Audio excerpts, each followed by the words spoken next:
Now, what are the basic necessities for a good night's sleep? A bed, a good mattress, and a pillow. But guess what? The most simplest of things is turning out to be a bit of a headache for the Paris Paralympics organizers. The same anti-sex beds which created quite a huge uproar during the Olympics are again getting attention at the Paralympics too. We today talk about Iran's volleyball player Morteza Mehrzadselakjani. He's the world's second tallest man and the tallest para-athlete. Morteza was forced to sleep on the floor, but before we get to that, let's first look at the beds that are used by the para-athletes here. Swivel. And each one is soft, moderate, and changing.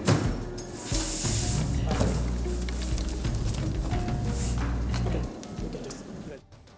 Now, it's the same small cardboard beds which were used at the Olympics. Paris is maintaining the same eco-friendly narrative at the Paralympics as well, but with a little modification.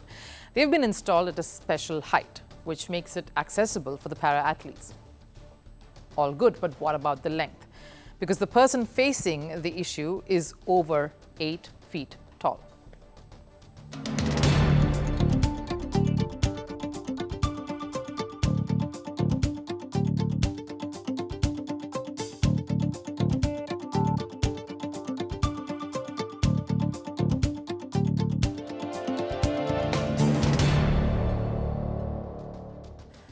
Now, while the organizers were kind enough to think about the height of the beds from the floor, the length still remained the same, the average size bed that can only accommodate one person, but not someone as tall as Morteza. And let's be honest, quite a squeeze for an averagely tall person anyway. And Morteza is an unusually tall person. Even while sitting on a chair, Morteza is around 6 feet tall. So since the Iranian didn't find a bed of his size, he was forced to sleep on the floor. But here's the thing, at the Tokyo Olympics, Morteza was given a customized bed. Something the organizers in Paris clearly forgot to do, up until Iran made a public statement, speaking about how their athlete was not getting the proper facilities, and that, of course, prompted Paris to swing into action. Since learning about the situation in the media, we are making available additional extensions. The situation will be resolved today. Of course, it's also learned that the organizers did try to make extensions to the bed once the complaints came in, but they did not work. So the organizers are trying to rectify the mistakes, but the issue could have easily been resolved much earlier, because it's not like the organizers came to know about Morteza's requirements after his arrival. The player was already named in Iran's volleyball list, and no, Morteza isn't an unknown face. In fact, you can spot him from far. If not by his sheer height and presence, his achievements speak before him. He's a two-time Paralympic gold medalist in sitting volleyball event, has won gold twice in Asian Para Games, has 2 World Championship golds to his name, and is a World Cup winner. He's one of the most celebrated volleyball players. How could Paris have missed this? Morteza went to Tokyo as well. The previous edition, Tokyo had the same cardboard beds as well. That was during the pandemic. But they made sure they got a special bed made just for Morteza, something Paris failed to do. Irrespective of his stature in the sport, especially when the very same beds created a bit of a furore at the Olympics, where many athletes complained they suffered sleep deprivation, improper sleep. Some even decided to skip the Games Village to stay elsewhere, the beds being one of the main reasons. And of course, some with little options, sleeping in open spaces too. Paris should have learned from this faux pas, because these are para-athletes. A private research conducted on para-athletes and their sleep patterns show that they tend to have poor sleep quality and sleep behavior compared to others.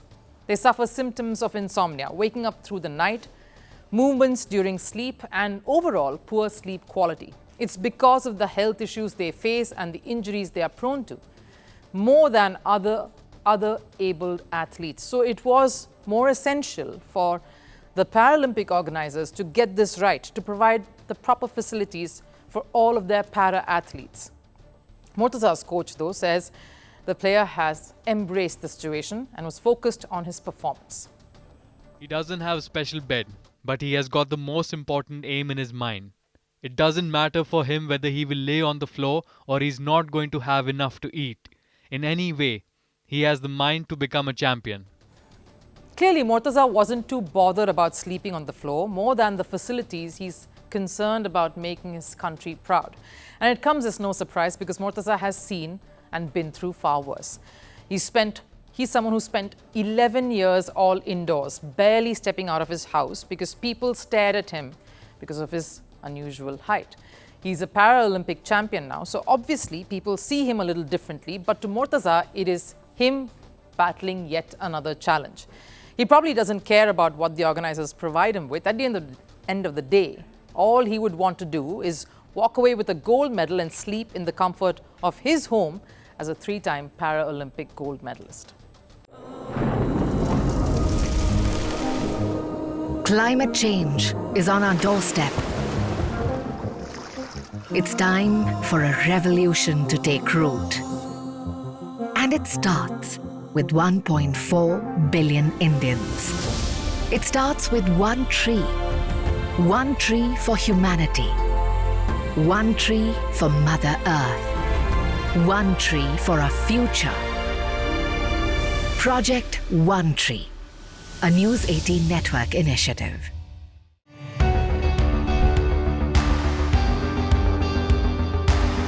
Across continents, one powerful news source. Bringing you diverse perspectives on the issues that matter.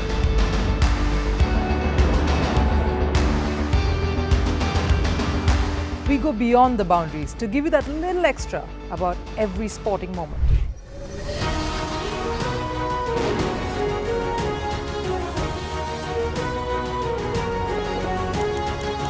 So thank you for making Firstpost 5 million strong. We're counting on your support, and you can trust us to bring you the news unfiltered and unvarnished.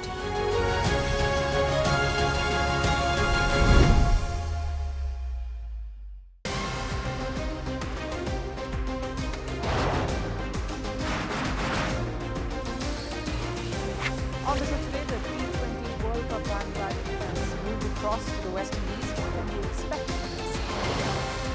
Hello, I'm Alison Green, coming to you from Durban, South Africa.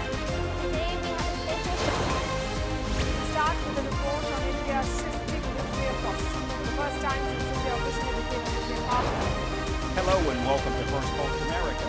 I'm Aaron Ham, coming to you live from the nation's capital, Washington, D.C.